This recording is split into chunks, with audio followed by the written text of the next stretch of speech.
Back in the 90s, Sonic was good, and even rivaled Mario at one point. Fast forward to 2021, and Sonic is just a joke to people or looked at as a bad franchise. Specifically when it comes to video games. Well, we ended on a sour note with Sonic Forces, and before that was Sonic Boom and Sonic Lost World. So that means it's been a decade since Sonic was last good, with Sonic Generations coming out in 2011, and it wasn't 2017 when Sonic Mania came out. And this is because that wasn't good enough to bring the series back on its feet. And while Sonic Mania is a great game, I just believe it wasn't enough to revive the series. So, to figure out what exactly happened to Sonic's reputation, let's go all the way back to 1991 when Sonic 1 came out. The year is 1991, and Sonic 1 came out, and that's the game that got the series started. And this game was good because of how unique the game is, or how unique the game was in 1991. This game is built of speed in Green Hill and Starlight Zone. However, I can't say the same for Marble, Spring Yard, Labyrinth, and Scrap Brain Zone. As for the story, Sonic's friends get captured by Dr. Eggman, and now it's up to Sonic to save them because they're Sonic's friends. Pretty simple plots. But there's something I don't like in Sonic 1, and that's that there's no cutscenes or anything like that. Like, at least do what Sonic 3 did, but to be fair, it was the first game, and they're just experimenting. And then there's the music in this game, which is amazing. And my favorite track in Sonic 1 is Labyrinth Zone. But it's kind of funny because I think Labyrinth Zone has the worst gameplay in Sonic 1, but it has the best music. Now, let's do a brief overview for Sonic 2. Well, there's the Spin Dash, and Sonic 2 as a whole is more enjoyable than Sonic 1, so that's good. The franchise was making improvements. But now let's talk about one of the best 2D Sonic games, if not the best. Well, what makes Sonic 3 so special is that it's the first Sonic game to have cutscenes without talking. And it's actually pretty cool. Oh, and let's just pretend Sonic City never existed. So what happens in this story is Sonic and Tails are on a plane flying towards Angel Island and encounter this mysterious echidna, Knuckles the Echidna. And this Knuckles the Echidna guy is the dude who guards the Master Emerald, but sadly his species or kind all died. They were wiped out. So let's call these echidnas, not that I'll be saying it in the video again. But yeah, the foundation of this plot is that Dr. Eggman manipulates Knuckles into thinking Sonic is trying to steal the Master Emerald. So it's confirmed, Knuckles is dumb. And the reason Eggman did this is to buy time to repair the Death Egg. Well, I guess it makes sense. But now, let's talk about the adventure games. So first, for Sonic Adventure 1, I just want to say I think the gameplay is better than Sonic Adventure 2's so far. And the reason I say this is because the Spin Dash. But then again, it's not fair for me to judge it because I actually haven't beaten the games.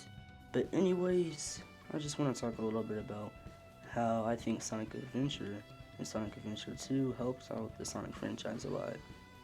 Well, first, SA1 ended the first Dark Age, from the 90s, like Sonic 3D Blast, those games, Sonic R, stuff like that. But yeah, I think it's safe to say Sonic Adventure 1 is the first real 3D Sonic game. And now, you know how Sonic 3 story or cutscenes were more like show and don't tell? Well, that's not the case with the Sonic Adventure games. In fact, there's actually voice actors in the Sonic Adventure games. Yes, there's dialogue, unlike Sonic 3. So you could say that the cutscenes in the adventure games were more like show and tell. And the reason I believe this is so important is because cutscenes are part of the foundation of Sonic games. And they're unique sometimes. It just depends on what Sonic game you're playing. But then again, you got the gameplay in these games. So what I have to say about the gameplay in the adventure games is that I think it was surprisingly still pretty good, considering the fact that the adventure games are the first real 3D Sonic games. And also, just think about it, adventure games are 20 years and older, and it's pretty impressive to see that these games still hold up after all this time, till this day. Well, that's just my opinion. Now, one thing I want to talk about is the music in these games. So, if you're a Sonic fan, you know that the music in the Sonic games make the Sonic games amazing. It just makes it better. Well, most of the time at least. At this point, what I could say about the music in these games, besides the fact that the music is amazing, is that there are some pretty catchy songs. So if you haven't heard any of the songs in the adventure games, then I would highly recommend you listen to them because they're pretty cool. And also, I should have mentioned this earlier when I was talking about the gameplay, but I think the hub world in SA1 is the best hub world compared to any other Sonic games hub world like Sonic 06 or Sonic Unleashed. But overall, the adventure games were great in my opinion, but then again, I still haven't beat the games, so it's kinda hard to judge them. But overall, Sonic Adventure and Sonic Adventure 2 helped the franchise out so much. But anyways, let's do a brief overview about the Dark Age. Let's just skip Sonic Heroes since I don't necessarily consider that game to be a part of the Dark Age. And although I think Sonic Heroes have some pretty mixed opinions in the Sonic fanbase, I just think it's safe to say that this game was somewhat solid when it came to the reviews. So I guess that means I'll be starting with Shadow the Hedgehog. Well, firstly, this game has bad music, gameplay, and bad storytelling. And because of this, Shadow the Hedgehog turned out to be one of Sonic's worst failures. And the game was just terrible. But hey, Sega just made one bad game, so it's not a big deal. They'll just make the next game better for Sonic's 15th anniversary, right? Well, was the next Sonic game better? Well, not quite. You see, 2006 was Sonic's 15th anniversary, and Sonic 06 was hyped at the time. But the game flopped, and I believe Sonic 06 ruined Sonic's reputation. And Sonic 06 could have been the best Sonic game ever, but somehow it turned out to be one of the worst, if not the worst. And part of this was because of development issues. Yeah, the game devs were on a tight schedule, and there just wasn't enough time, so that's why the game wasn't even close to being polished. But next came Sonic and the Secret Rings, Sonic and the Black Knight, and Sonic Unleashed. And these games were reviewed horribly. So these games dragged Sonic's reputation down. And I just want to say, I don't think Sonic Unleashed is bad, but around the time of release, it was looked at as a bad game. And I think it was because of the Hedgehog. And if I'm being honest, I despise the Hedgehog's gameplay. But if I put that to the side, then I can see what makes Sonic Unleashed so good. For example, Sonic Unleashed has amazing storytelling, and the great daytime stages, I just can't forget about those. But now that I reviewed a little bit about the Dark Age, if that's what I should call it, I want to go over the 2010s era now. So, in 2010, Sonic Colors was just loved by everyone. The game kept the franchise alive. The fans loved it, and so did the critics. And Sonic Colors was just a great game, and that's why it got such good reviews. However, lately I've been able to see the flaws in this game, like the cringy jokes, bad storytelling, the weird 2D sections, and the game is just too short. But I would still recommend you try out Sonic Colors if you like cringy jokes, bad storytelling, the weird 2D sections, and 2-hour games. Nah, but seriously though, if you haven't tried out Sonic Colors, you probably should, because it is still really fun. But now, I want to talk about my favorite Sonic game, Sonic Generations. Sonic Generations was the game that kept us in a good spot after we got Sonic Colors. I mean, the reviews weren't bad, and the fans love this game as well. And in this game, there's classic and modern Sonic.